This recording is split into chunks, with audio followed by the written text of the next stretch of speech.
Tema kita di minggu ini disebut dalam Wahyu 21 ayat 19 sampai 27 dan Wahyu 22 ayat 1 sampai 5. Yerusalem surgawi hadir dalam bangsa Israel dan gereja sebagai Israel baru.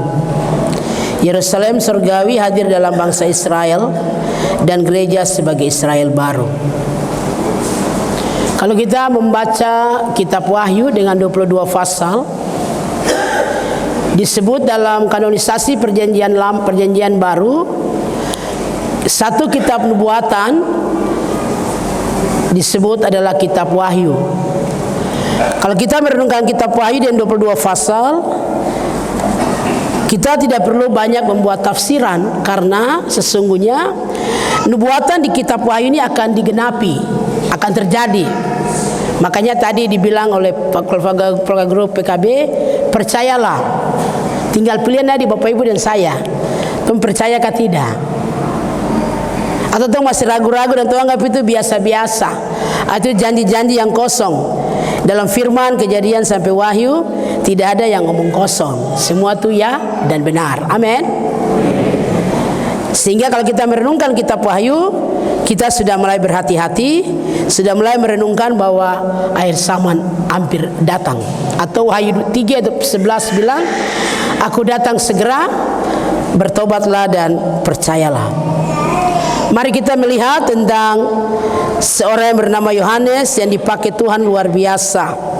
Yohanes adalah saudara Rasul Yakobus yang juga termasuk dalam ke-12 Rasul. Dalam Injil-Injil, Yohanes dan Yakobus disebut sebagai Boanerges, yang berarti anak-anak guru. Mereka dekat dengan Yesus, mereka disebut anak-anak guru. Mengapa Yohanes dibuang ke Pulau Patmos? Kalau kita melihat sejarah singkat tentang Yohanes, Yohanes pernah digoreng di dalam bak minyak mendidih di Roma, dalam kekasaran Romawi ketika itu. Tapi karena Tuhan masih ingin memakai Yohanes lebih lanjut, maka keajaiban terjadi sehingga walau ia digoreng hidup-hidup di kota Roma, ia masih bisa hidup terus. Kemudian ia dibuang dan diasinkan ke Pulau Patmos untuk kerja paksa di tambang batu bara. Bapak bisa bayangkan, sama Yohanes ada tambang batu bara. Bukan berarti sesuatu baru terjadi hari ini. Di sini di Pulau Patmos, ia mendapat pewahyuan atau penglihatan dari Allah. Hidup ini punya rencana Tuhan. Jalan yang kita lewati, keadaan yang kita lewati, situasi yang kita lewati ada dalam rancangan Allah. Tapi hanya orang-orang yang memahami Roma 28, Roma pasal 8 ayat 28, kita akan mengerti rancangan Allah yang baik bagi tiap orang. Kitab Wahyu adalah kitab yang berisi penglihatan-penglihatan luar biasa dari Rasul Yohanes ketika ia dihukum dan dibuang ke Pulau Patmos. Apa yang dibuatkan oleh Yohanes dalam melihat wahyu atau penglihatan dari Tuhan sungguh sesuatu yang benar dan akan terjadi. Di Pulau Patmos merupakan bagian dari wilayah Yunani. Di pulau ini Tuhan Yesus menunjukkan 16 penglihatan atas kehidupan yang terjadi di masa depan. Penglihatan-penglihatan itu berisi bagaimana nantinya Allah disucikan, Allah ditinggikan, dan kerajaan Allah yang akan datang. Kehendak Allah akan terjadi di bumi seperti yang terjadi di surga, yaitu Yerusalem baru. Keteguhan Yohanes yang berani memberitakan Yesus walau digoreng hidup-hidup di Roma dan dibuang ke Pulau Patmos. Ia mempunyai alasan terpenting menghadapi hal itu, yaitu firman Allah dan kesaksiannya tentang Kristus menjadi satu-satunya pegangan yang ia bisa lewati tantangan luar biasa ini. Yesus Kristus menjadi alasan hidupnya sehingga ia mampu melewati tantangan luar biasa ini. Sehingga dari Pulau Patmos kitab Wahyu dikirim sebagai surat edaran yang dibacakan kepada 7 jemaat di Asia Kecil. Ketujuh jemaat itu memang membawa kita untuk belajar tentang kekristenan dan keimanan kita akan Kristus pada waktu ini dan akan datang. Kita dapat baca pada Wahyu pasal 2 dan pasal 3 tentang ketujuh jemaat di Asia Kecil. Itulah sebabnya kitab Wahyu disebut sebagai kitab yang membuka atau yang menyingkapkan pernyataan-pernyataan rencana-rencana Allah yang tersembunyi sehingga dapat diketahui. Tadi saya bilang, kalau sudah baca kitab Wahyu, kita mulai dibukakan bagaimana menanti kedatangan Tuhan. Kita dibukakan dengan kepekaan rohani kita untuk memahami bahwa sesungguhnya sesuatu ini akan terjadi. Jika kita melihat lebih dalam, kitab Wahyu berisi kutipan-kutipan perjanjian lama tentang esensi dari pemanggilan Allah kepada Israel untuk menjadi berkat bagi bangsa-bangsa. Hal ini berkaitan dengan gereja di zaman perjanjian baru, yaitu kelanjutan dari kehidupan orang-orang percaya. Kita adalah gereja Israel baru yang membawa keselamatan bagi bangsa-bangsa lain. Kita melihat dalam catatan ini, penulisan kitab Wahyu ditulis pada masa Kaisar Domitianus di tahun 81 hingga 86 Masehi, saat Kaisar Nero memerintah di kota Romawi. Dengan tantangan-tantangan yang luar biasa, hal-hal tentang penyingkapan tentang akhir zaman tidak bisa dihalangi oleh apapun. Jika Allah yang telah bertindak dan berpihak, siapakah akan melawannya? Kitab ini ditulis dengan menggunakan bahasa-bahasa simbol, bahasa-bahasa lambang untuk menyingkapkan sebuah rahasia. Sedangkan gaya bahasa daripada kitab ini berisi penglihatan, berisi lambang, berisi tanda, berisi bilangan, serta yang berkaitan dengan pengajaran Tuhan kepada bangsa Yahudi. Ada angka 1000 tahun, ada angka 12 yang diulang-ulang sebagai simbol 12 suku Israel, sebagai simbol 12 rasul. Ini simbol-simbol ini mengarahkan kita untuk melihat bahwa Allah yang mendahului suatu berit Yahweh, suatu perjanjian Tuhan dengan umat, menjadi sesuatu yang berlangsung kekal dan sampai selama-lamanya. Sehingga Wahyu kepada Yohanes hendak memberi kepada kita kehidupan untuk mempersiapkan diri kepada masa depan. Dengan begitu ketujuh jemaat, yaitu umat Allah di segala zaman dan tempat, tetap menjaga hubungan dalam Roh Kudus dengan Allah dan memelihara iman dengan sungguh pada Tuhan. Hidup dalam pengharapan yang sungguh, menantikan Yerusalem baru surgawi itu. Segala sesuatu yang dinubuatkan dalam kitab Wahyu semuanya akan terjadi. Percayakah kita akan hal ini? Jemaat Tuhan, mari kita melihat ayat 9 hingga 27. Ini banyak ayatnya, tapi kita harus belajar sebentar, karena itu ini menolong kita untuk melihat akhir zaman. Dan apa saja yang akan kita lihat, apakah ini akan terjadi? Semua yang terjadi dalam kitab Wahyu akan terjadi bagi kehidupan kekristenan kita. Ayat 9 hingga 27 di pasal 21 melukiskan satu kenyataan yang akan terjadi tentang kota yang baru, rumah yang baru, Yerusalem yang baru yang sangat indah, dan tak terkatakan bagi orang-orang yang setia untuk akan ada di sana. Itu sorga untuk Israel yang setia dan gereja Tuhan orang percaya yang taat untuk tinggal nantinya di sana. Israel satu bangsa yang setia, orang-orang yang setia, gereja Tuhan orang percaya yang setia akan tinggal di Yerusalem baru. Ayat 9 hingga 11 adalah bagian yang merupakan gambaran yang menakjubkan mengenai kota baru Allah. Penglihatan itu bersifat simbolis dan menunjukkan kepada kita rumah yang baru kita bersama. Hal itu tidak terlukiskan bagaimana indahnya rumah itu yang Allah siapkan, yang dibuat oleh tangan Allah sendiri. Sehingga kalau Bapak Ibu hadiri ibadah-ibadah kedukaan, ada janji firman Tuhan, janganlah gelisah hatimu, percayalah kepada Tuhan. Aku pergi kepada Bapa untuk menyediakan tempat bagi kamu, rumah Bapa di surga. Itu janji yang istimewa. Dari semua janji dalam firman, janji dalam Yohanes 14 adalah janji istimewa yang akan tergenapi. Jadi kalau kita hadiri di ibadah-ibadah kedukaan yang kita anggap itu biasa tidak. Mari kita renungkan bahwa janji itu adalah janji istimewa. Apa yang Tuhan janjikan pada dia menyiapkan rumah yang dibuat dengan tangannya sendiri sebagai Allah yang sejati akan terjadi bagi orang yang percaya, orang yang taat dan setia. Mari kita mendambakan hal ini. Yang berikut ayat 12 sampai 14. Yerusalem baru adalah gambaran tentang rumah masa depan Allah bagi umat orang Israel yang setia. Pasal 21 ayat 12 yang melambangkan semua orang yang setia dalam zaman perjanjian lama, dan ke-12 rasul melambangkan gereja Tuhan, orang percaya, saudara dan saya dan semua orang yang percaya. Kata pengakuan iman, gereja yang kudus dan persekutuan orang kudus. Ini pokok pengakuan kepercayaan yang juga bukan sekedar slogan gereja, tapi ini sebuah penetapan kekekalan yang melambangkan bahwa gereja, orang percaya sebagai rasul Tuhan, akan menerima kehidupan kekal. Dia akan masuk menjadi orang-orang yang menerima kehidupan sebagai orang yang setia. Yerusalem yang baru. Yang berikut ayat 15, kota surgawi yang dibangun Allah di bumi dalam kehidupan 12 suku Israel dan gereja sebagai Israel baru. Mari kita baca, karena ayat ini untuk kita semua.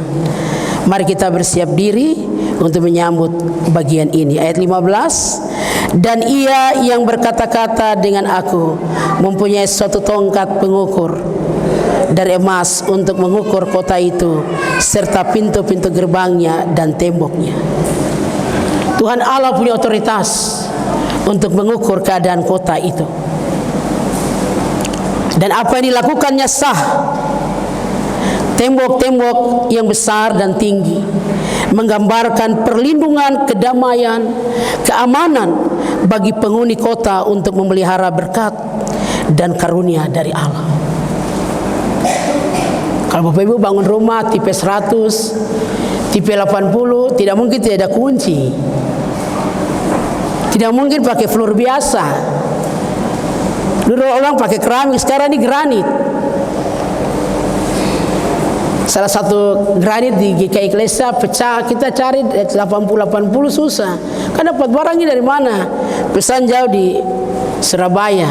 Hari begini tidak 80 kali 80. Jadi beli 60 kali 60 baru potong dia, atur dia. Artinya ini simbol saja. Bahwa apa dilakukan Allah, ya dan pasti. Simbol 12 untuk pintu gerbang. Ada 12 malaikat.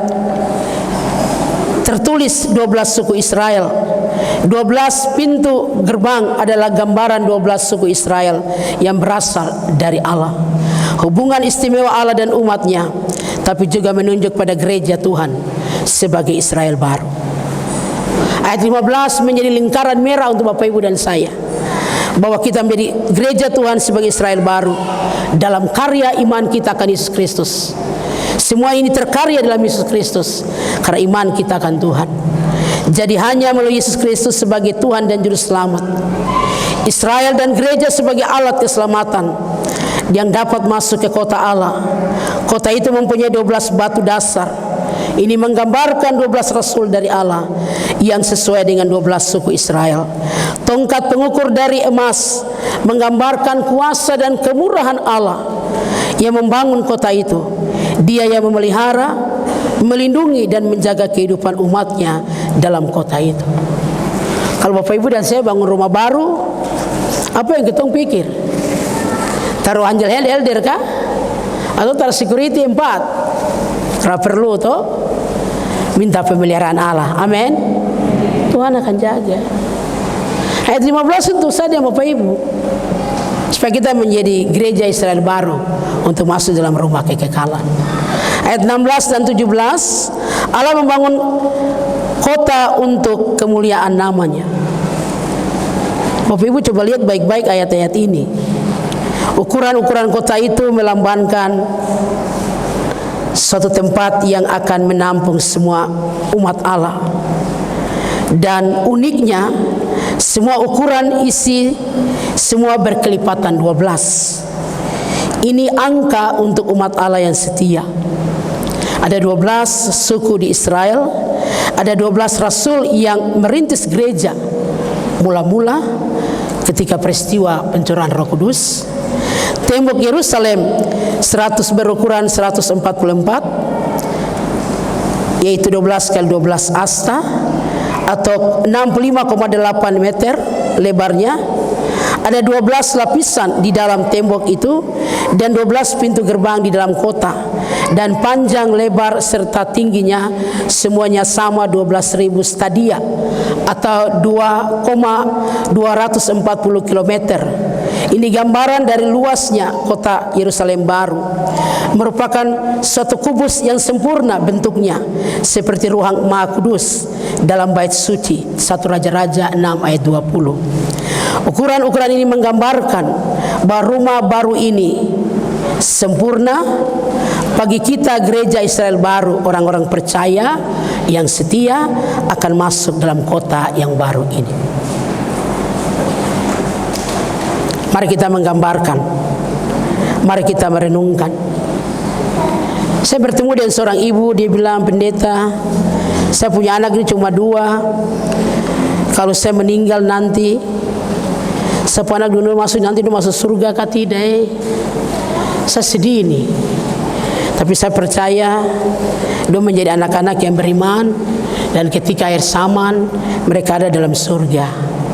Saya kira cerita ibu ini juga cerita untuk saya dan untuk kita semua, bahwa pasti kita semua mati, tapi yang menjadi alasan utama kita harus masuk di Yerusalem baru, rumah yang baru bagi kita. Amin.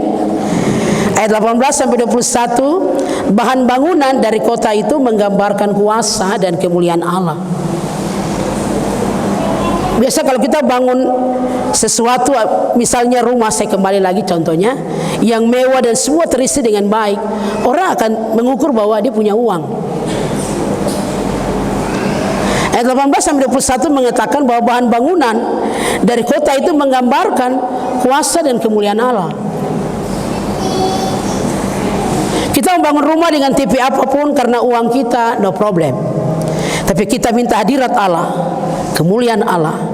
Seperti Salomo yang selesai bangun rumah Allah, dia berdoa, kiranya mata dan hati Tuhan ada di tempat ini, mendengar doa dari rumah ini. Itu harapan kita sebagai orang-orang percaya. Dia yang punya kemuliaan dan kuasa sampai selama-lamanya, sehingga dia membangun kota ini untuk orang-orang percaya yang setia. Kota baru ini dibuat dari permata yaspis. Luar biasa sekali. Siapa yang pernah lihat permata yaspis? Saya saja tidak tahu. Nanti cari di paman Google, anak-anak remaja cari emas tulen, berarti ini emas asli, bukan emas sembarang lagi. Bagaikan emas murni. Dasar-dasar dari tembok kota ini dihiasi jenis permata. Dasar-dasar ada beberapa lapisan. Dasar yang pertama batu yaspis. Sebut sampai 12 kah? Karena simbol tadi, simbol 12 suku Israel dan simbol 12 rasul. Dasar yang kedua dari batu nilam. Dasar yang ketiga dari batu nira. Dasar yang keempat dari batu samrud. Dasar yang kelima dari batu unam. Dasar yang keenam dari batu sardis. Dasar yang ketujuh dari batu ratna cempaka. Dasar yang kedelapan dari batu beril. Dasar yang ke-9 dari batu krisolit. Dasar yang ke-10 batu krisopras. Dasar yang ke-11 batu laswart. Dan batu ke-12 batu kecubung. Kira-kira apa yang Bapak Ibu dan saya bayangkan? Bangunan dengan dasar yang sangat kuat. Apa yang saya dan Bapak Ibu pikirkan? Betapa kuatnya kota itu. Ini sesuatu yang penting. Mari kita membuka Rohani 194 ayat 4, ayat 2 dan 4. Nyanyi Rohani 194 ayat 2 dan 4.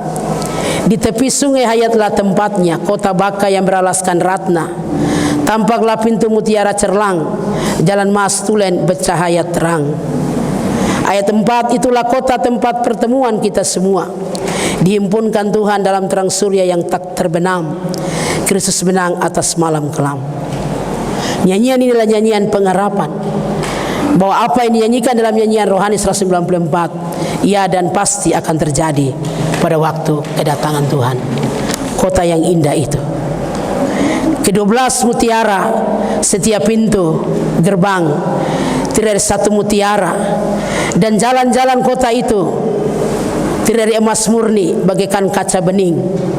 Gambaran bahan-bahan yang dipakai untuk membangun kota ini menunjukkan bahwa Yerusalem baru akan merupakan tempat yang suci dan bertahan selama-lamanya, bahkan sampai selama-lamanya. Yang terakhir ayat 20-27, bait suci adalah pusat kehadiran Allah di antara umat. Ketika kota ini ada dan akhir zaman tiba, di kota Yerusalem baru tidak perlu ada gereja, tidak perlu ada bait Allah, karena Allah sendiri hadir. Gereja adalah lambang kehadiran Allah, tapi Allah sendiri yang hadir adalah bait suci yang hidup bagi kita, yaitu Allah sendiri. Kita tidak memerlukan matahari, tidak memerlukan terang, semuanya telah ada dalam kekekalan dan otoritas Tuhan. Dapatkah kita membayangkan betapa indahnya kita ada dalam rumah itu? Nanti di akhir zaman tiba, Tuhan akan panggil kita dengan buku kehidupan. Imelda, aku perumah ada sana tuh, sebut nama terus. Di jalan ke neraka orang begitu banyak, tapi jalan ke surga 50 jam lagi baru satu orang masuk. Betapa sulitnya masuk dalam kota yang baru ini. Tapi pengharapan kita untuk masuk ke kota ini adalah pengharapan satu-satunya, menjadi orang Kristen, orang percaya yang senantiasa setia dan menjadikan Yesus satu-satunya sandaran kehidupan kita. Selanjutnya kita melihat gabungan antara pasal 21 ayat 9 sampai 27 dan pasal 22 ayat 1 sampai 5. Ini adalah rangkaian ayat yang bergabung untuk menjelaskan ayat 9 sampai 27 bahwa gambaran Kejadian 2 ayat 9 tentang pohon kehidupan, tentang sungai yang mengalir di Taman Eden, 4 mata air di sana, gambaran pemeliharaan, gambaran kecukupan rohani dan jasmani, gambaran pemeliharaan Tuhan. Bapak Ibu lihat, pohon-pohon, tumbuh-tumbuhan bisa menjadi alat medis. Tapi jangan kita bawa pohon atau bawa daun, kita baca-baca lagi, anak itu tidak jadi khasiat. Kalau kita baca ayat ini, hari ini kan banyak pendoa, banyak orang yang berobat. Kalau berobat saja, berdoa saja. Kalau pakai daun, ya daun itu berdoa saja. Jangan tambah yang lain lagi, nanti tidak menjadi makna. Jadi ayat 22 pasal 22 sampai 5 ini menggambarkan bahwa suasana Eden yang Allah ciptakan untuk Adam dan Hawa menjadi suasana Eden yang baru di Israel, paradise baru, surga yang baru, Yerusalem, hanya dengan kehidupan yang datang dari Tuhan. Jadi para teolog bilang mujizat yang pertama itu datang dari Tuhan Yesus, mujizat yang kedua itu alam, mujizat yang ketiga itu medis. Hari ini teknologi medis begitu tinggi, alam menjadi apotek kita, tapi jangan kita selalu gunakan alam. Alam bisa berontak kepada kita. Kita lakukan fasilitas alam dengan selalu mendasarinya pada Tuhan, supaya Yerusalem baru, Eden yang baru, sukacita dan kekekalan itu sudah kita alami sekarang ini sambil menunggu kedatangan Tuhan pada kali yang kedua. Mari keluarga Risa Masu yang membawa anak hari ini, didiklah anak ini seperti yang Tuhan kehendaki menurut Amsal 22 ayat 6. Didiklah orang muda menurut jalan yang patut baginya, supaya tidak menyimpan dari jalan Tuhan. Bimbing dia supaya ketika tertentu dia mengakui Yesus sebagai Tuhan dan Juru Selamat dalam sidi baru nanti. Kepada kita semua jemaat Tuhan, mari kita pulang. Kita belajar dari Yohanes yang dibuang di Pulau Patmos. Pakailah diri kita, bilang, Tuhan pakai saya supaya saya menjadi alat pekabar Injil-Mu. Saya tidak takut menghadapi apapun. Kita masing-masing punya pewahyuan dari Tuhan. Semua orang punya, bisa Tuhan pakai. Kita bisa mengerti wahyu Tuhan. Hanya tinggal pilihan ada pada kita. Kita mau dengar-dengaran, mau setia, kita mau dibimbing oleh Roh Kudus, kita mau memiliki kerendahan hati, kita pasti mendapat pewahyuan dari Tuhan oleh bimbingan Roh Kudus untuk selalu berjalan di jalan yang benar. Kepada jemaat Tuhan, pulanglah dan terimalah pesan Tuhan hari ini untuk senantiasa merindukan dan mengklaim di hari ini bahwa Yerusalem baru, rumah Bapa di surga, sudah menjadi milik saya karena iman saya akan Yesus Kristus, Tuhan dan Juru Selamat. Mari beri kemuliaan untuk Tuhan. Mari kita beri kemuliaan untuk Tuhan, sebab Tuhan menjanjikan rumah yang baru bagi kita, rumah yang kekal di surga. Jangan sampai kita termasuk, tapi yakin bahwa kita masuk di sana. Tuhan Yesus memberkati kebenarannya. Amin.